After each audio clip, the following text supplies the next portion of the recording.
you've just seen, a short presentation, actually a 9-minute presentation of what's happening around us. So it's not just the travel industry, and it's not just something that people have associated with Bitcoins like years ago and still think there's still like 20 more years to go. All right, so it's here, it's now already. Okay, so what I like to do in this panel session, or I always tell people when I look at any new developments or implementation of any new initiatives, just look at the issues of people, technology, and process. I think we have enough discussion on technology and process, so let's talk a little bit about, I'll start by talking a little bit about people first. Just now in the earlier session, our keynote, Mr. Ling Guodong mentioned something that those in their 90s, I think in China, they always like to say in the 90s or in the 80s, to identify the generation, right? 90年后或者80年后 all right? And I remember he was mentioning that the younger generation today, when you look at something new, they're just interested in pushing the technology, say, yes, you got to be on it, right? But however, those who are currently, running the business, who's actually making money for the business, all right, they don't seem to be too concerned about the technology, all right? It's always about maybe, perhaps to paraphrase Soon-Hwa, it's not just high tech, but also you need to talk about the people side of things. So I just want to check, is people an issue? Do you see people as an issue in getting companies to want to hop onto blockchain? Or is it just because of the fact that for a long time people have associated blockchain with Bitcoin, and because of that fear that's stopping people from moving forward? Perhaps this question, first, maybe I'd like to throw this question to Shruti first.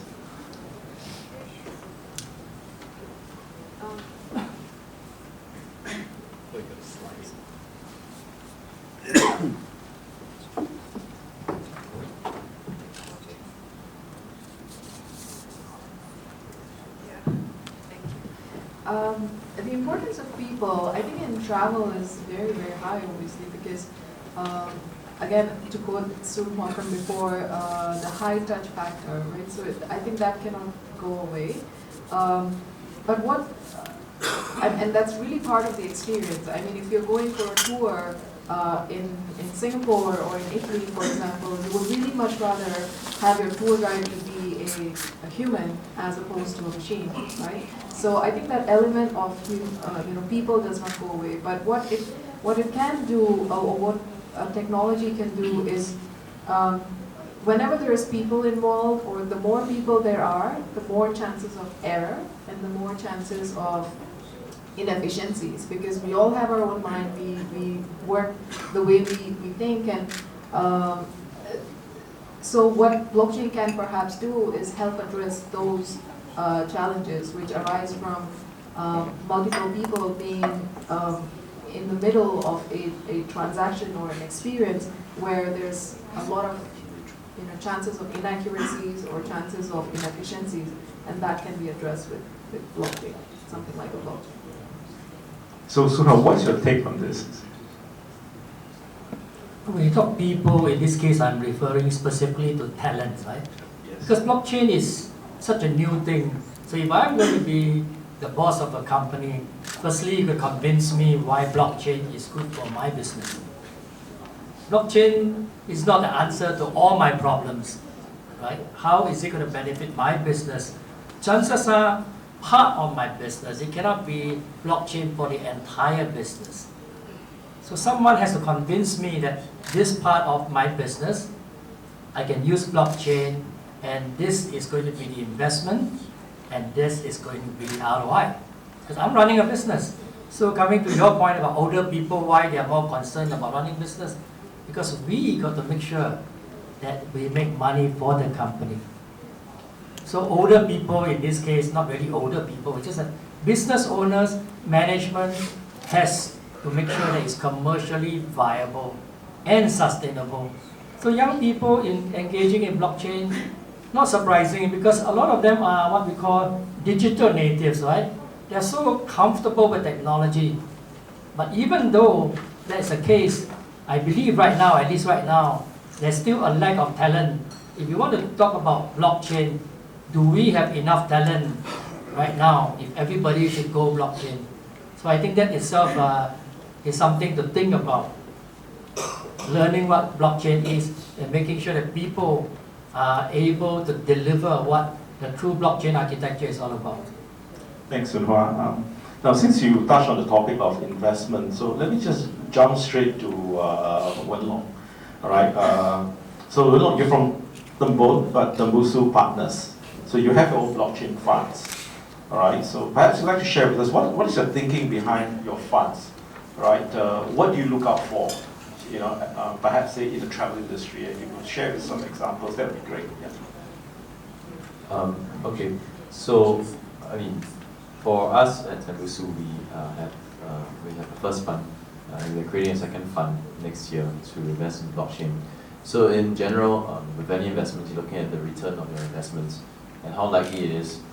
So for example, as a VC, so the firm is a PE firm, but the fund is more of a VC fund, given how early it is.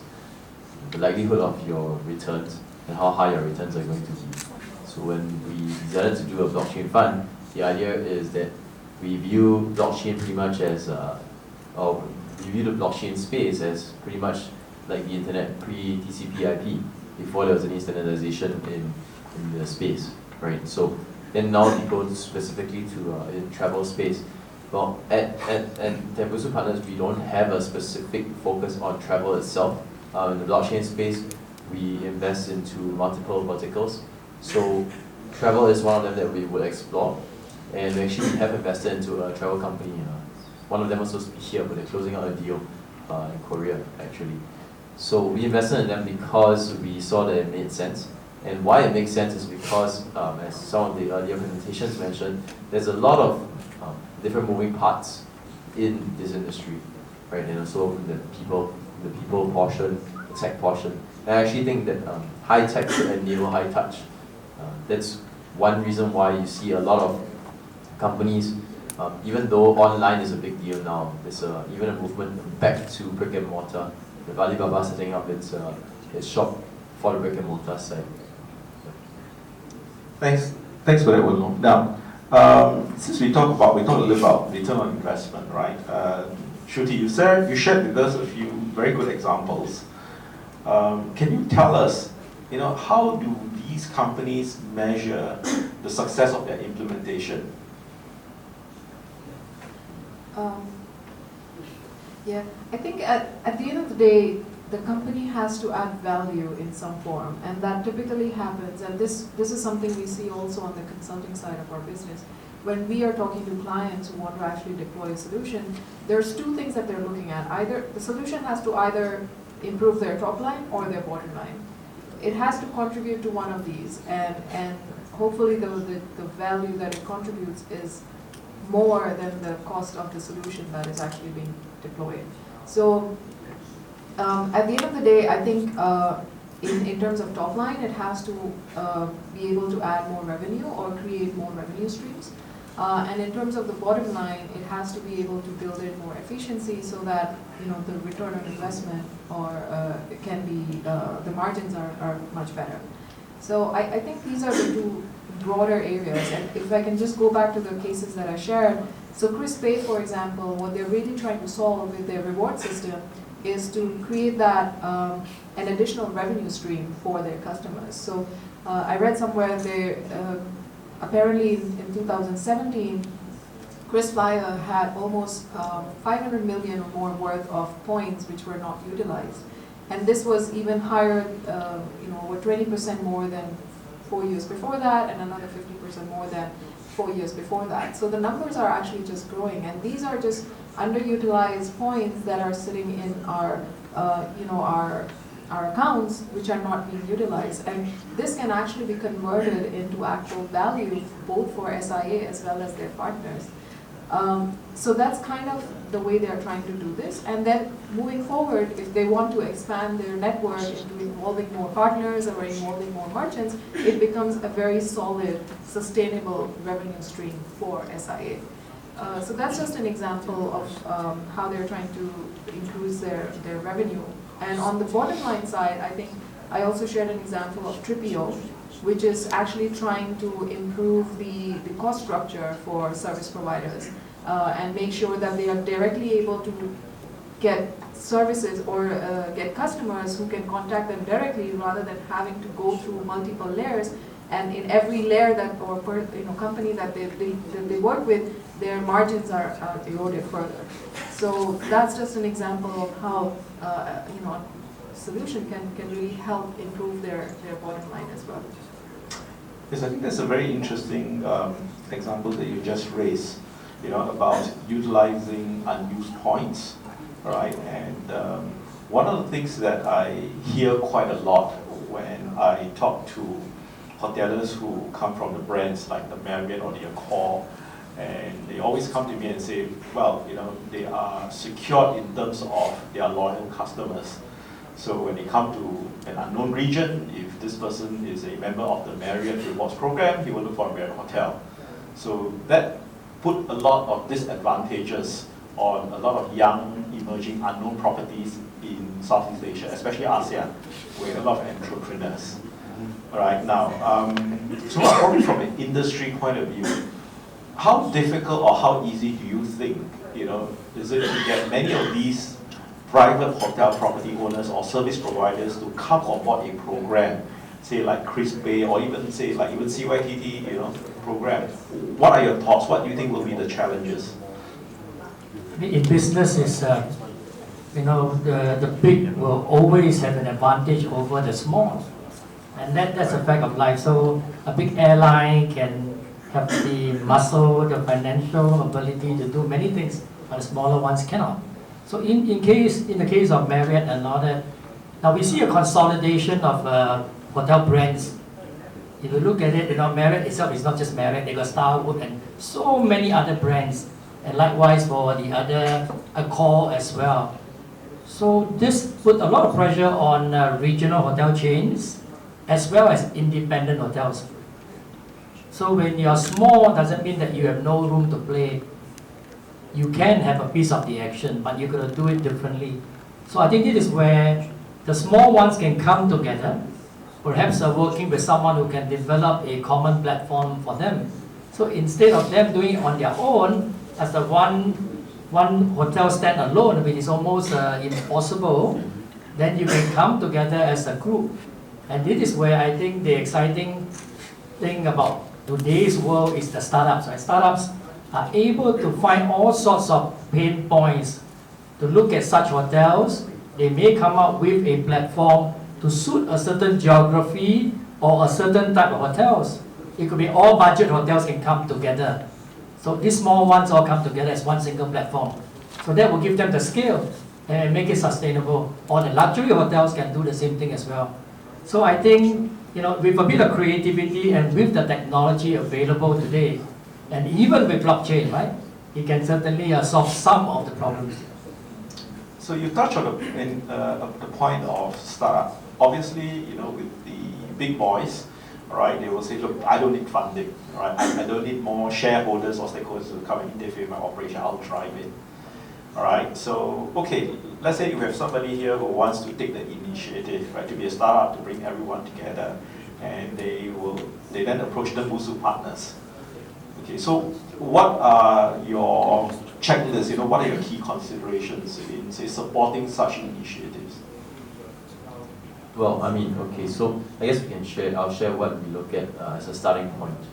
So, some of you might know that previously there were projects that would have simply a white paper, just an idea, and they want to look for investment. Generally, we don't touch that because there's so many of them out there, literally hundreds and thousands, and most of them don't have any experience.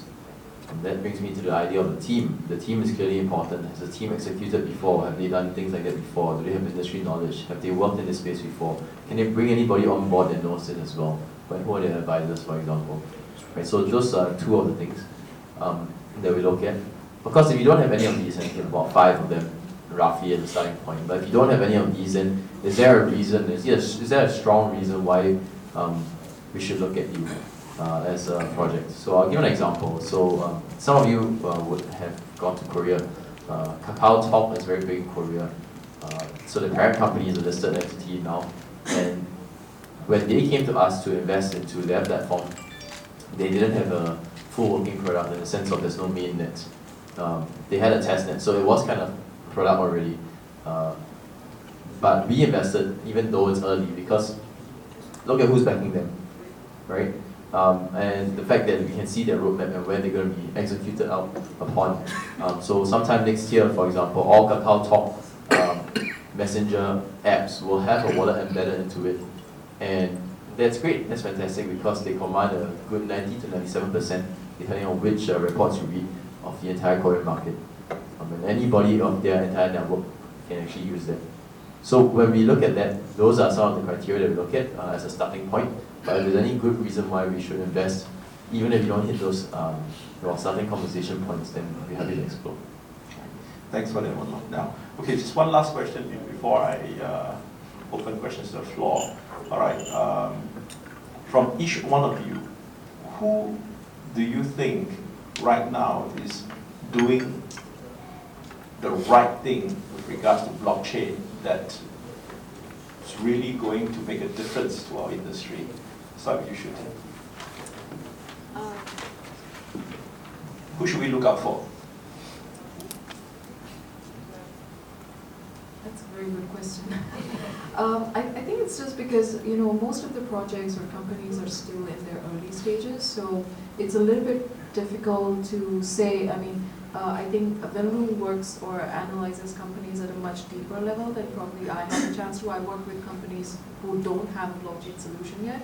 So, but just from a top level and given what Loong shared on how to evaluate projects, I think to me, Chris Pei looks very promising simply because of the the company that's behind it and the reputation that they have and what they can actually achieve in terms of building a consortium, which is very important for the blockchain space. So I would actually look out for that. What I also liked from my presentation, and that's the reason why I actually shared it, was the KTDI project. That project is actually being run by Accenture together with World Economic Forum, the Canadian and Dutch governments, as well as Marriott. And therefore, the way they've selected the partners, it really very nicely covers all the key stakeholders that typically need to be involved.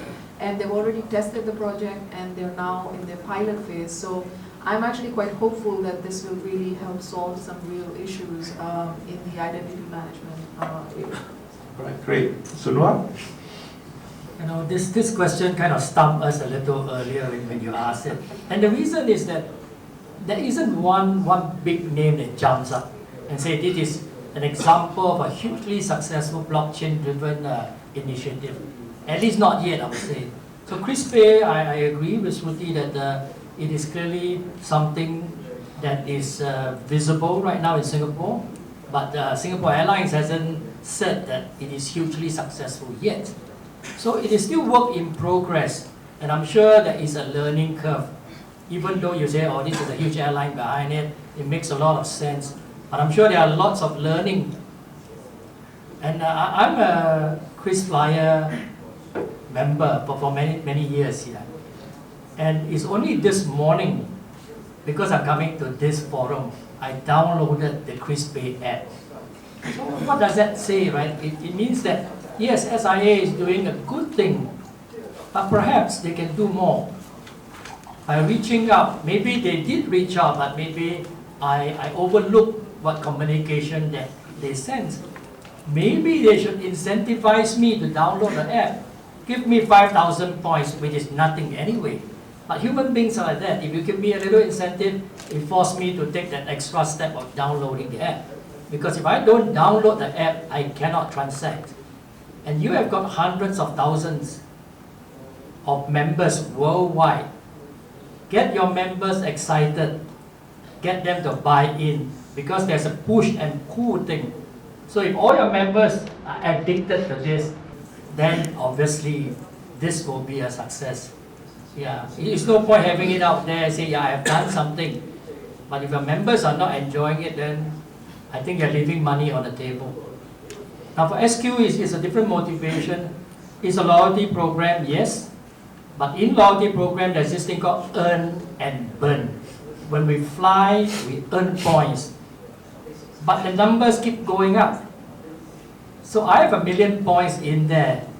It sits in their books as a liability because I can call on my free flights.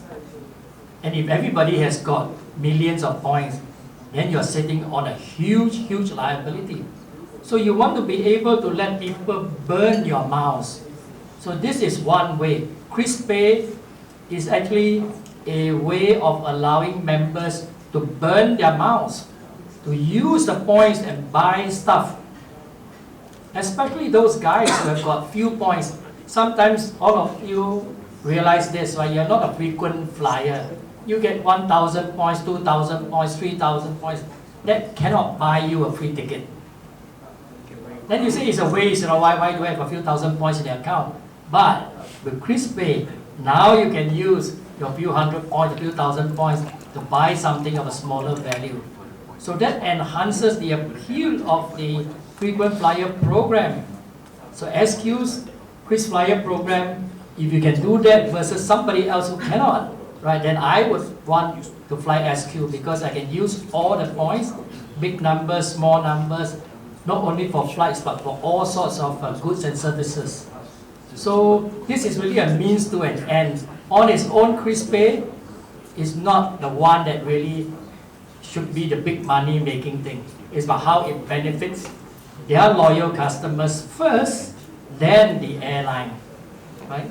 So I would say here, because we are closer to home, CrisPay does stand out. I think we can safely bet that they will get better as we go along. Other than that, I really can't call out another name. Yeah, sorry for that. No worries. So, Wenlong, so what do you think? What do you see in your crystal ball? Yeah, well, all these events, everyone asks the same question. And I was thinking on that earlier, and I heard a question, when would you consider blockchain successful? And I thought to myself, actually, that's an interesting question to ask because normally when you consider success, you achieve something, right? You look for a target and you achieve that, that's considered a success of sorts. And it's strange to ask when blockchain is successful, because blockchain is already functioning. So you have a blockchain that's already functioning, it's already out there, it's working, right? And I'm not sure how popular this opinion is, but I do think Bitcoin is an example of a successful blockchain, for example. It's successful very largely because no one really knows who created it. Now that is a discomfort to some people, but to me, I think that's interesting because then you realize that no one really controls it. And therefore, I think there's a good chance of success. Some of us are discussing, I think, and so an article shared amongst us was also the fact that Tim Draper believes that Bitcoin will be wildly successful. I am in the same boat as him, thinking that Bitcoin will be successful. However, I don't think Bitcoin will be the only currency around, for sure. I'm not a maximalist, otherwise my job wouldn't make sense. Because I don't think that only Bitcoin will survive. Then, for example, if there are other blockchains that will succeed, then you need to ask what the measure of success would be. For them, for example, for some of them, the idea of a pilot, a POC, if they've achieved that and managed to successfully show that it works, does it constitute success? But to go one step further, I think when people talk about success of the blockchain, I think they mean a widespread rollout that the average user on the street of retail is going to use. Now that I'm not so sure we might ever get there. Now why do I say that? For example, blockchain can form infrastructure, it can form the backbone of different things.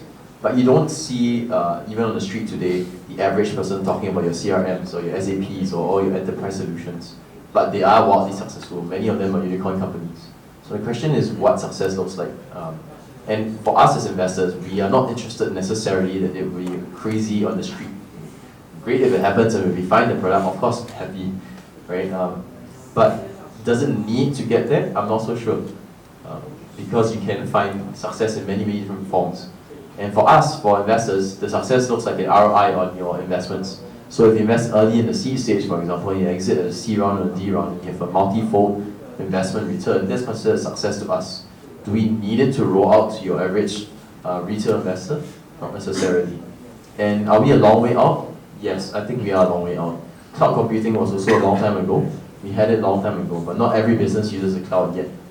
And even today, AWS, and only in the recent years, when Alibaba and Google have grown their cloud computing services offered, Adobe, for example, when they went on cloud, became a huge hit. And this was only in the recent 2 or 3 years, when cloud computing has been around for a long, long time. So will blockchain take time? Yes. But do we hope to find the ones that will be successful? Of course. Depends on how you measure success. Well, thank you very much for the answer. Well, I would say all great answers, different perspective. Well done. Now, before I let our panelists off, all right, I know we are running behind time by 10 minutes. Do we have any questions from the ground? Does anybody have any questions? Before I let them go. Right? Okay, if there's no questions, please give our panelists a round of applause. So, thank you very much. Thank you.